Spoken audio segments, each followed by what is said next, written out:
Olá, professor Roberto, tudo bem? Tudo bem, meu amigo? Como é que você tá? Tudo jóia. A gente precisa falar umas coisinhas para os alunos do sexto ano. E aí Ah, eu queria que você falasse um pouco como é pesquisar na prática. Como é fazer uma pesquisa na prática? então, Hélio, é um assunto muito pertinente na sociedade contemporânea, né? Nessa nossa sociedade moderna.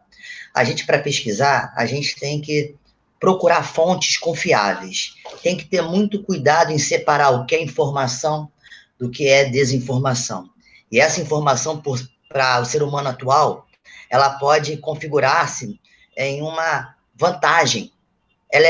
O ato de se informar é um ato político, o ato de se informar e o ato de informar. Então a gente tem que ter um cuidado enorme.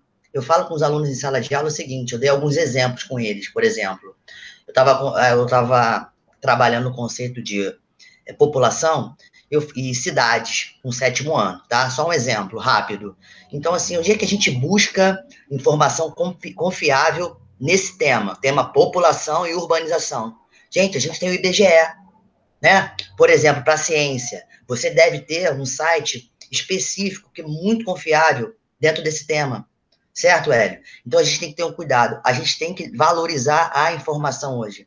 Para a gente ter uma ideia, existem empresas que têm um prédio separado da sua sede só de banco de dados, guardando, trabalhando, né? A informação, tratando essa informação. Existem empresas que são, nicho dela é só tratar a informação. Existem informações que são estratégicas para vários países, né? Informação, você vê a importância da informação quando a gente vê, sai no noticiário, a questão da tentativa de roubar a informação de um país para o outro, ou de uma empresa para outra. Então, a gente tem que ter um grande cuidado para quando a gente vai nos informar. Então, a gente vai buscar, como? Na TV, vê mais um telejornal, internet, busca mais de uma fonte, né? Livros. Então, assim, nossos alunos atuais, eles têm uma vantagem, porque antigamente, Hélio, você até falou isso comigo esses dias, onde é que a gente buscava informação, Hélio? Nas enciclopédias, né?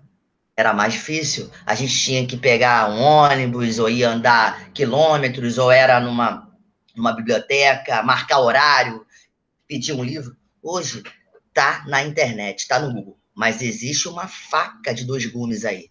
Ela pode ser, essa vantagem, ela pode vir para o bem ou pode vir para o mal para atrapalhar a gente, né? Fake news é um bom exemplo disso, né? Sites muito abertos como Wikipédia, né? A gente não está aqui fazendo, digamos assim, comerciais de sites específicos. A gente tem como saber quais são os sites mais confiáveis e aqueles que não são tão confiáveis assim. Você concorda? Perfeito. Então, assim, para eu colocar para ver se eu entendi. Para a gente pesquisar, a primeira coisa e a mais importante que você colocou é buscar uma informação num site que seja confiável, ou livros confiáveis, documentos confiáveis, revistas confiáveis, etc. Né? Aí depois que você achar esse material, e aí como você procede? Então, quando a gente acha o material e a gente quer colocar isso no papel, existem normas e regras para isso, né? Desde uma coesão textual, que a professora de português fala melhor do que a gente, né? Que é na área dela, ou seja, uma introdução, um desenvolvimento e uma conclusão daquela ideia que a gente está colocando, até mesmo a disposição no texto, ou seja, com o tipo de fonte, né? O tamanho da fonte, ou seja, a parte estrutural do texto, que a gente chama de normas e regras da ABNT. Claro que isso é uma coisa bem específica, mas a gente já pode trabalhar isso com os alunos aos poucos. A gente fala, ó, um tipo de fonte que é mais usada, um Arial, tamanho 11, espaçamento 1,5 entre linhas, com parágrafos, né? Eu tento trabalhar com eles, quando a gente trabalha algum PA e algum trabalho escrito, que eu já falo para eles o seguinte: olha, tem que ter um cabeçalho. O que contém nesse cabeçalho? Informações sobre aquela pessoa que está fazendo ou que fez aquele trabalho. Né? Para a pessoa que está corrigindo já saber, poxa, esse trabalho é de fulano. Né? É uma coisa muito básica, mas é importantíssima. O trabalho começa informando quem está informando. Concorda comigo, Hélio? Perfeito. Então, assim, as fontes nós já vimos, depois a autoria, é isso que você falou, a organização, a estruturação do texto, e por fim, Exatamente. A fonte. A fonte, aonde a gente foi beber da informação. Porque eu preciso mostrar para aquela pessoa que eu estou apresentando o meu trabalho, em que esse trabalho ele é confiável também. Né? Eu tenho que mostrar para ele assim, olha, eu não pesquisei em qualquer lugar, eu vi aqui. Esse lugar aqui que eu pesquisei, ele é aceito pela comunidade acadêmica. Ele é um lugar especializado para esse tipo de tema, né? Ou seja, tem um foco determinado, tem um objetivo, né? Ou seja, mostrar dentro do que eu estou trabalhando que eu fui exatamente nas fontes de informações que são mais pertinentes àquele assunto que eu estou falando.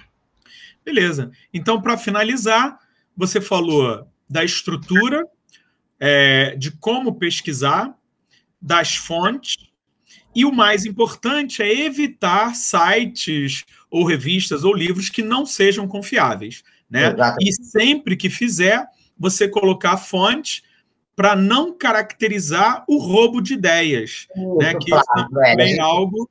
Exatamente. A gente tem que trabalhar muito isso com nossos alunos para a gente mostrar para eles que o plágio ele é contra, né, a lei brasileira, obviamente, ele é contra a lei. A gente tem que colocar, informar quem passou a informação para a gente, mostrar que aquilo veio de algum lugar, né? E tentar ao máximo, porque olha só, se informar também é um ato de aprender, óbvio, né? Na verdade, é uma autonomia que o aluno está ganhando ali, porque ele está pesquisando, ele está fazendo por si próprio, ele está, né, indo à informação por ele mesmo. Então, pesquisar significa aprender por si, né? Então, é uma tarefa autônoma lá para ele. Então, ele tem que saber que não é pegar Ctrl+C e Ctrl+V. Pegar aquela informação, internalizar para ele, interpretar e colocar, como a professora falou no outro vídeo, com as suas próprias palavras. E acho que completa tudo isso que a gente está conversando aqui. Valeu. É isso aí, professor. Muito obrigado. E depois a gente vai apresentar isso para os nossos alunos. Eu que agradeço a oportunidade, fico muito lisonjeado pelo seu convite. Espero que tenha contribuído um pouco e que venham outros trabalhos para a gente fazer com eles, que vai ser bem interessante. Valeu, um abraço. Outro, querido.